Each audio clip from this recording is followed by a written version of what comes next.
और चलिए अब बात करते हैं बाढ़ बारिश की, जिसने ये कहूं कि आधा हिंदुस्तान किस तरीके से बेहाल हो चुका है। इंसान तो इंसान, जानवरों के लिए भी इस वक्त मुश्किलों भरा सबब हो रहा है, क्योंकि सबसे अहम ये, जहां बाढ़ आ चुकी है, जहां पानी आ चुका है, वहां वो अपनी जिंदगी को कैसे बचाएंगे, कैसे खुद को सुरक्षित रखेंगे। हालांकि रेस्क्यू का काम लगातार किया जा रहा है, लेकिन कैसे जिंदगी को पटरी पर लाने की कोशिशें हो रही हैं, स्टूडियो की रिपोर्ट दिखाते हैं।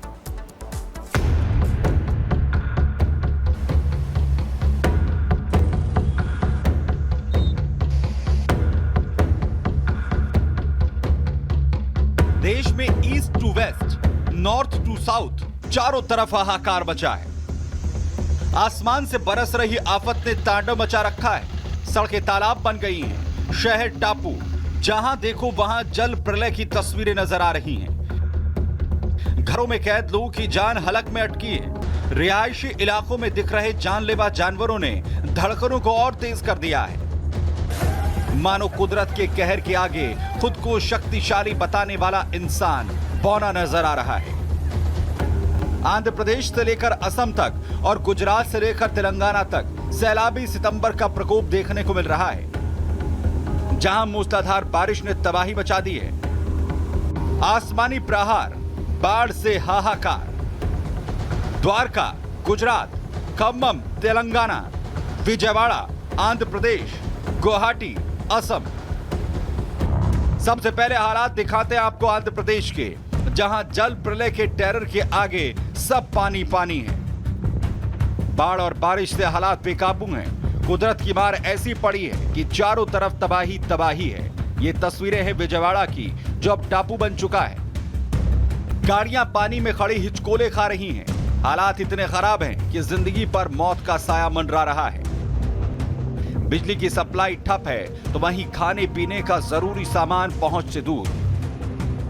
आसमान से ऐसी आफत बरस रही है कि हाल बेहाल है। हेलीकॉप्टर से खाना और पीने का पानी पहुंचाया जा रहा है।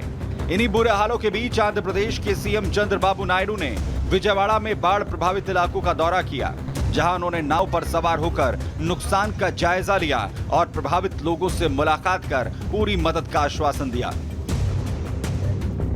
भारत के दक्षिण में खौफनाक मंजर है। आंध्र प्रदेश में तो बाढ़ और बारिश का कहर दिख ही रहा है। तेलंगाना से भी तबाही की तस्वीरें सामने आ रही हैं। यहाँ का खम्मम जिला समंदर बन चुका है, जिसकी उफनती लहरों ने पूरे रिहायशी इलाकों को अपने कैद में ले लिया है। हालात काबू से बाहर हैं और लोग परेशान। कुछ ऐसा ही हाल वारंगल का है, जहां सड़कों पर नदियां बह रही हैं। आसमानी आफत से हर तरफ पानी ही पानी है। कनेक्टिविटी नहीं होने से लोग घरों में कैद होने को मजबूर हैं। इसी बीच तेलंगाना के डिप्टी सीएम मल्लू भट्टी विक्रमार्क ने बाढ़ प्रभावित इलाकों का जायजा लिया और लोगों को मदद का आश्वासन दिया।